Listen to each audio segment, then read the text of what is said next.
Karanglaan Mayombo Road pansamantalang isasara sa Sabado, February 14 para sa pagdating ng mga labi ni dating House Speaker Jose De Venecia Jr.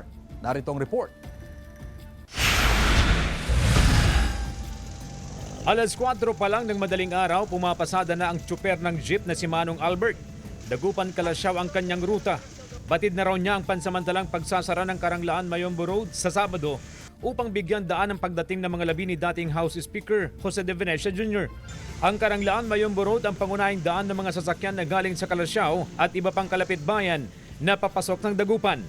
Base sa traffic advisory na inilabas ng lokal na pamahalaan, pansamantalang isasara ang kalsada mula alas 8 hanggang alas 10 ng umaga. Pinapayuhan ang mga motoristang dadaan sa Karanglaan Mayombo Road na dumaan sa iba o alternatibong ruta. Siguro pahinga muna. Ikot na. Kung medyo maraming pasahero, ikot lang. Pero pag wala, pahinga muna. Full force ang mga enforcer ng Public Order and Safety Office na magbabantay sa kalsada. Bukod sa Karanglaan Mayombo, posible ring isara pansamantala ang karugtong nitong MH Del Pilar at AB Fernandez Avenue kung saan dadalhin ang mga labi sa City Plaza para sa isang seremonya. Karanglaan, Mayombo, MH Del Pilar, ABF ang going to Plaza. And then after 2 to 3 hours, pupunta ko ang labi po niya sa Burgos, Tapuac, Lucao, De Venecia, going to Bunuan, Simbahang Bato. Samantala, handa na ang simbahan na bato sa Barangay Bunuan Gusot na paglalagakan ng mga labi ni JDV sa Sabado hanggang Linggo.